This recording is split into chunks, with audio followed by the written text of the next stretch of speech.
Hello నమస్తే, welcome to our channel. నేను మీ సిరి. ఈ రోజు మనతో పాటు ఉన్నారు ప్రముఖ మూవీ అనలిస్ట్ రాహుల్ అయ్యర్ గారు. నమస్కారం. నమస్కారం అండి. సో ఇప్పుడు ఎక్కడ చూసినా కూడా మనది ఒకటే మాట, అందరి నోట్లలో సలార్ సలార్ సలార్ సలార్. అయితే ఇక్కడ ఏంటంటే తన రికార్డ్స్ని తనే బద్దలు కొట్టాడు. ఏంటంటే 7 మిలియన్ అమెరికాలో 7 మిలియన్ ఒక రికార్డ్ ఉండేది బాహుబలికి. ఇప్పుడు తన రికార్డ్ తననే బద్దలు కొట్టుకున్న ఇదిలో చేరిపోయాడు తను. బేసికల్గా ఏంటంటేనండి, ఇండియన్ మార్కెట్కి ఓవర్సీస్ మార్కెట్కి అమెరికన్ మార్కెట్కి మనం కంపారిజన్ ఎట్లా చూస్తారంటే ఆ కలెక్షన్స్, ఆ గ్రాస్ కలెక్షన్స్ చూసే బాక్స్ ఆఫీస్ దగ్గర సినిమా హిట్ అయిందా ఫ్లాప్ అయిందా ఇది చూస్తాం. జనరల్గా ఏ డిస్ట్రిబ్యూటర్ అయినా ఏ ప్రొడ్యూసర్ అయినా మనం పెట్టిన డబ్బులకి మనం ఎంత ప్రాఫిట్ వచ్చిందో ఈ కలెక్షన్స్ వల్లే చూస్తాం. జనరల్గా అమెరికన్ మార్కెట్, ఓవర్సీస్ మార్కెట్లో మన ఇండియన్స్ ఎక్కువ చూస్తారు. అంటే ఎవరైతే ఇండియన్స్ ఉన్నారో ఆ వెళ్ళి చూస్తారనమాట సినిమాకి. అవి కూడా ఏంటంటే చాలా తక్కువ థియేటర్లో రిలీజ్ చేస్తారు, తక్కువ షోస్ టైమింగ్స్ ఉంటాయి. బికాస్ ఈ టైంలో ఏమైందంటే ఆక్వామ్యాన్ రిలీజ్ అయింది సేమ్ ముందు రోజు, రైట్, అండ్ షారూక్ ఖాన్ది డున్కీ రిలీజ్ అయింది. సో ఆ ఓవర్సీస్లో కానీ అమెరికాలో కానీ ఇండియన్స్లో తెలుగు సినిమాలు చూసే వాళ్ళకన్నా హిందీ సినిమా, ఇంగ్లీష్ సినిమాలు చూసే వాళ్ళు ఎక్కువ ఉంటారు. ఆక్వామ్యాన్ ఫ్యాన్స్ చాలా ఎక్కువ ఉంటారు, అండ్ షారూక్ ఖాన్ ఫ్యాన్స్ ఎక్కువ ఉంటారు. అంటే ప్రభాస్ గారికి ఫ్యాన్స్ లేరని కాదు, బట్ ఈ సినిమా కూడా ముందు సినిమాలాగానే నిరుత్సాహపరుస్తారేమో. ఎందుకంటే సినిమా గురించి ఎటువంటి లీక్స్ బయటకి ఇవ్వకుండా రిలీజ్ రోజు ఒక సాంగ్ రిలీజ్ చేశాడు. ఆ రోజు రిలీజ్ అవుతుందంటే పొద్దున్న 7 గంటలకు ఒక సాంగ్ వచ్చింది, ఆ స్కూల్లో పాట. దాని 2 రోజుల ముందు ఒక సాంగ్ రిలీజ్ అయింది, వాళ్ళ ఊరి నుంచి వచ్చేసే పాట. అండ్ ఎటువంటి ప్రమోషన్స్కి ప్రభాస్ వచ్చి ప్రీ రిలీజ్ ఈవెంట్లు కూడా ఏం జరగలేదు. అసలు ప్రీ రిలీజ్ ఈవెంట్ జరగలేదు, ఆడియో ఏవి ఇవ్వలేదు. ప్రభాస్ ఎవరికి ఇంటర్వ్యూస్ ఇవ్వలేదు, లైక్ సాహోకి, రాధేశ్యామ్కి, ఆదిపురుష్కి ఇచ్చినట్టు. ఓన్లీ రాజమౌళి గారిది కూడా 19th రిలీజ్ చేశారు. అంటే ఆ సినిమాలో వాళ్ళ ముగ్గురు ఏం చేశారని నార్మల్ టాక్స్, ఒక డైరెక్టర్, ఆ డైరెక్టర్ పాయింట్ ఆఫ్ వ్యూలో ఎలా అడగాలని. అది ఏంటి అంటే వాళ్ళని ఇంటర్వ్యూ చేసే అంత శక్తి, సత్తా రాజమౌళి గారికి ఉందని చెప్పి ఇంటర్వ్యూ తీసుకున్నారు. Because these are the 2 people. ఇప్పుడు సలార్ తర్వాత ప్రశాంత్ నీల్ అండ్ రాజమౌళియే ప్రభాస్ని యూటిలైజ్ చేసుకుంది. ప్రభాస్ని first cinema Eeswar, second cinema Raghavendra, third cinema Chatrapathi. ఛత్రపతిలో ప్రభాస్ని చూపించింది రాజమౌళి గారు. ఆయన ఎట్లయితే చూపించాలో అట్లా చూపించేశాడు. తర్వాత సలార్లోనే ఇంకోసారి ప్రభాస్ని అలా చూపించారు. దీని ఇంపాక్ట్ వల్ల ఏమైపోయిందంటే జనాలకి ప్రమోషన్స్ ఏమి ఇవ్వకపోయినా సినిమాలో ఏమవుతుంది, అసలు ఏముంటుంది, సరే టికెట్ కొనుక్కొని చూద్దాంలే అని ఫస్ట్ డే వెళ్ళిన వాళ్ళు ఆగకుండా రిపీటెడ్ ఆడియన్స్ కూడా అమెరికాలో వెళ్తున్నారు. నేను చాలా రివ్యూస్ చూశానండి, అమెరికాలో వాళ్ళు చెప్పిన వాళ్ళు రిపీటెడ్గా వెళ్తున్నారు. కాబట్టి 4 days కలెక్షన్స్ 7 million క్రాస్ చేసిందంటే 70 లక్షలు క్రాస్ చేసింది, ఆల్మోస్ట్ 1 crore క్రాస్ చేసింది. అది ఆయన ప్రీవియస్ మూవీస్ని ఆయననే బీట్ చేసుకున్నాడు అనమాట. బాహుబలి తర్వాతనే ఇంకెవరికి ఏ సినిమాకి రాలేదండి. Jawan, Leo or whatever, అక్కడంత కలెక్షన్స్ రాలేదు, ఇండియాలో వచ్చాయి. అక్కడ ఆయన కలెక్షన్స్ ఆయన బీట్ చేసుకోవడం అనేది చాలా ఆశ్చర్యం. సెకండ్ థింగ్, రిపీటెడ్ ఆడియన్స్ వెళ్ళడం. చాలామంది అడుగుతున్నారు, సినిమా అర్థం కాక చూస్తున్నారు చాలామంది. అర్థం కాకపోయినా సినిమాకి వెళ్తున్నారుగా. ఇప్పుడు నీకు సినిమా నచ్చకపోవడం వేరు, అర్థం కాకపోవడం వేరు. అర్థం చేసుకోవాలని నువ్వు సినిమాకి వెళ్తున్నావు అంటే సినిమా నీకు నచ్చింది, అందులో ఏదో ఉంది కాబట్టి నువ్వు సినిమాకి వెళ్తున్నావు కదా. సో ఆ రిపీటెడ్ ఆడియన్స్ పెరగడం ఒకటి కారణము. ప్లస్ అక్కడ ఎవరైతే సినిమాని డిస్ట్రిబ్యూట్ చేసుకొని రిలీజ్ చేస్తున్నారో వాళ్ళకి ఇది పండగ, వాళ్ళు కడుపులు పండాయి, వాళ్ళ ఇంట్లో కూడా ఒక పండగ వాతావరణం వచ్చింది. అంటే ప్రభాస్ గారు ఎవరైనా ఇంటికి వెళ్తే పంచపక్ష పర్వణాలతో భోజనం పెడతారంట. రైట్, ఇదే మ్యాటర్ పృథ్వీ గారు కూడా చెప్పారు కదా. అలాంటిది ఆయన సినిమా రిలీజ్ అయిన కొనుక్కున్న వాళ్ళకు కూడా ఇంట్లో పంచపక్ష పర్వణాలు తినేలాగా చేశాడనమాట.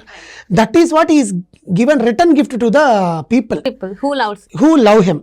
సో దీన్ని బేస్ చేసుకొని మనం చెప్పాలనుకుంటే ఆయన ఇలాంటి సినిమాలు బాగా తీసి ఇలాంటి డైరెక్టర్లు ఆయన యూటిలైజ్ చేసుకొని ఆయనలో ఒక నటుడిని, ఆయన కట్అవుట్ని, ఒక మనిషి చూస్తేనే ఈ మనిషిని కొడితే వెళ్ళిపోతాడరా అని అనుకునే టైప్లో ఎలివేషన్స్ ఇచ్చి జనాల్లో చూస్తున్నప్పుడు ఎవరు చూడరు, ఎందుకు డబ్బులు రావు. సో దట్ ఈజ్ వాట్ ఈ కలెక్షన్స్ అన్నీ కూడా 7 million కలెక్షన్స్ అనేవి రావడము, ఆయన రికార్డ్స్ని ఆయనే బద్దలు కొట్టుకోవడము, అమెరికన్ మార్కెట్లో కానీ ఓవర్సీస్ మార్కెట్లో డే బై డే కలెక్షన్స్ పెరగడము, రోజుకు రోజు మన వీళ్ళు అంచనా వేసుకుని ఉంటారు ఎంత వచ్చింది ప్రాఫిట్, ఎంత వచ్చింది ఏంటి. దీనివల్ల యూజ్ అవుతుంది. అండ్ ప్రజలు ప్రభాస్ని ఇష్టపడిన వాళ్ళు, ఇష్టం లేని వాళ్ళు, వేరే ఆర్టిస్టులు ఇష్టపడే వాళ్ళు, వేరే హీరోలను ఇష్టపడే వాళ్ళు కూడా ఈ సినిమాలో ప్రభాస్ని చూసి ప్రభాస్కి ఫ్యాన్ అయిన కూడా చాలామంది ఉన్నారు. బికాజ్ ఆయన బాడీ లాంగ్వేజ్, ఆయన మాట్లాడడం అండ్ ఫేస్లో తెలుస్తోంది. అది ఏంటంటే ఇది కాకుండా ఎవరితో అయినా కూడా మంచిగా మాట్లాడడం, తను ఫిల్టర్ లేకుండా ఆయన ఫేస్ని మేకప్ వేశారు. ప్లస్ ఇంకొకటి ఏంటంటే ఈ సినిమాలో మనం మాట్లాడుకోవాల్సింది, అందరు ఆర్టిస్టులు ఓన్ వాయిస్ డబ్బింగ్ చెప్పారండి. ఎవ్వరు డబ్బింగ్ ఆర్టిస్ట్ చేత చెప్పించలేదు, ప్రతి ఒక్కరు ఓన్ వాయిస్తో డబ్బింగ్ చెప్పారు. అండ్ ప్రశాంత్ నీల్ గారి డైరెక్షన్, ఆయన అనుకున్నది జనాల్లోకి ఎక్కించాలి, ఇది అనుకున్నాడు, ఎక్కిచ్చేశాడు. దానివల్లనే ఇంత కలెక్షన్స్ రావడము, ప్రభాస్కి ఇంత పేరు రావడం. అండ్ ఇంకొకటి ఏంటంటే ఒకనొక సందర్భంలో డైనోసర్ అని చెప్పేసి ప్రశాంత్ నీల్ అనడం జరిగింది ప్రభాస్ గారిని. సో అంతే, అంటే సినిమాలో చూపెట్టడం కూడా ఒక, అంటే తన తప్ప ఎంతమంది ఆర్టిస్టులు ఉన్నా కూడా స్క్రీన్ మీద ఆయన మాత్రమే కనబడుతున్నారు. బికాజ్ ఆఫ్ ప్రభాస్ ఫ్యాన్స్ ఏంటంటే బికాజ్ ఆఫ్ ప్రభాస్ మేము చూస్తున్నాం ఈ సినిమాని. ఎందుకంటే ఆయన ఇచ్చిన ఎలివేషన్, ఆయన ఒక హ్యాండ్కి ఇచ్చే ఎలివేషన్ మామూలుగా లేదు. సో ఇందుకోసం రిపీటెడ్గా వెళ్తున్నాం మేము అని చెప్పేసి, మేము పండగ చేసుకుంటున్నాం అని చాలామంది చెప్పడం జరిగింది. అందుకోసమే ఈసారి ఇప్పుడు రికార్డ్స్ ఏమైనా బద్దలయ్యాయని చెప్పేసి, అంటే ఫారిన్ కంట్రీస్లో ఎవరైతే ఉన్నారో వాళ్ళు కూడా రిపీటెడ్గా. సో అందుకోసమే ఈసారి తన రికార్డ్స్ని తనే బ్రేక్ చేసుకోవడం అని అనుకోవచ్చు మనం. డైనోసార్ పెడతాడు, డైనోసార్ మూవీలో కూడా తను ఎప్పుడైనా సరే రైట్ లెగ్గే పెడుతుంది. సో ఆ కంపారిజన్. అండ్ డైనోసార్ హ్యూజ్, పెద్ద పెద్ద ఎలిగెంట్ యానిమల్ అనమాట, హ్యూజ్ యానిమల్. సో దాంతో పోల్చాడు అంటే అంత పెద్ద హ్యూజ్ పర్సనాలిటీని మేము చూపిస్తున్నాము అనేది. అండ్ మీరు అన్నట్టు సినిమా స్క్రీన్ 2 కళ్ళు చాలు ప్రభాస్ని చూడడానికి. ప్రభాస్ని ఎలా అయితే ప్రేక్షకులు, ఆయన అసలు బ్యాక్ వెళ్తున్నప్పుడే ఆ షోల్డర్ని చూపించడము, ఆ నరాలని ఇక్కడ వేయడము, ఆ టాటూ లాగా వేయడము, అండ్ చేతిపైన ఒక tattoo, including the costume designing అండి. మీరు గమనిస్తే ఒక టీషర్ట్కి హాఫ్ హ్యాండ్ ఉంటుంది, ఒక టీషర్ట్కి ఫుల్ హ్యాండ్ ఉంటుంది. ఏంటప్పా ఇది ఒక స్టైలా అనుకున్నాం. నో, దానికి కూడా ఒక అర్థం ఉంది. ఎందుకంటే ఆ టీషర్ట్ చించేస్తే టాటూ కనిపించడం కోసం ఈ టాటూని కవర్ చేసుకున్నాడు అని. ప్లస్ చిన్నపిల్లలు వచ్చి తన కార్ని లాగేసి ఆ రైఫల్స్ అన్ని చూస్తుంటే పిల్లలకి ఆ రైఫల్స్ తెలియకూడదు అని చెప్పి వాళ్ళతో చిన్నపిల్లల్లాగా ఉండడము.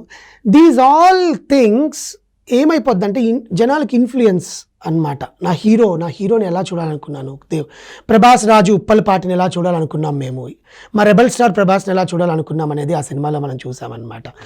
సో ఇప్పుడు నేను చెప్తుంటే కూడా మీ కళల్లో ఆ స్పార్క్ తెలుస్తుంది generally. So that is what which we see as a movie. సినిమాని సినిమాలాగా లవ్ చేసే వాళ్ళు చాలా తక్కువ మంది ఉంటారు. సో అలా చూడండి, మీకు ఆ సినిమా ఎట్లయినా నచ్చుతుంది. మేము ఎందుకు సలార్ నామం, రామనామం లాగా సలార్ నామం ఎట్లా పలుకుతున్నామంటే బికాజ్ ఆఫ్ ప్రభాస్ రాజు ఉప్పలిపాటి గారు. థ్యాంక్ యూ సో మచ్ అండి. మీ సినిమా గురించి మేము ఇంత మాట్లాడుకుంటాం. రైట్, ప్రశాంత్ నీల్కి పెద్ద థ్యాంక్స్ చెప్పాలి. ఎందుకంటే ఆఫ్టర్ చాలా డిసప్పాయింట్మెంట్స్ ఫ్యాన్స్కి వచ్చినాయి అది బాహుబలి తర్వాత. సో ఈ ప్రశాంత్ నీల్ వల్లే ఇంత పెద్ద సక్సెస్ అయిందని చెప్పేసి కూడా అనుకోవాలి. అంటే ఒక మైల్ రాయిగా నిలిచిపోతుంది ప్రభాస్ కెరియర్లో. ఆయన ఒక ఛాలెంజింగ్గా తీసుకున్నాడండి. ప్రశాంత్ నీల్ కూడా ప్రభాస్ ఫ్యాన్, తెలుసా మీకు? నేను ఒక ఫ్యాన్ని, నేనే హర్ట్ అయ్యాను, నేను ఎలా తీయాలి ఆయన్ని, నేను ఎలా చూపించాలి, నేను ఎంత చూపించాలి, ఇంకొకరు నాకు వేలు పెట్టకూడదు, నేను తప్ప ఇంకెవరు అలా చూపించలేరు ప్రభాస్ని. ఇప్పుడు ప్రాజెక్ట్కే వస్తుంది, ఆయన ఎలా తీస్తారో మనకు తెలియదు. ఆ డైరెక్టర్ నాగశ్విన్ గారు ఎలా తీస్తారో మనకు తెలియదు. సో మారుతి గారు ఒక లవ్ సినిమా తీస్తున్నారు, అది హర్రర్ కమ్ లవ్. ప్రభాస్ దాని ఇంతవరకు ఎప్పుడు ముట్టుకొని జానర్ అనమాట అయింది. అండ్ ప్రభాస్లో ఉన్న కామెడీ యాంగిల్ తీసుకొచ్చే జానర్ అది.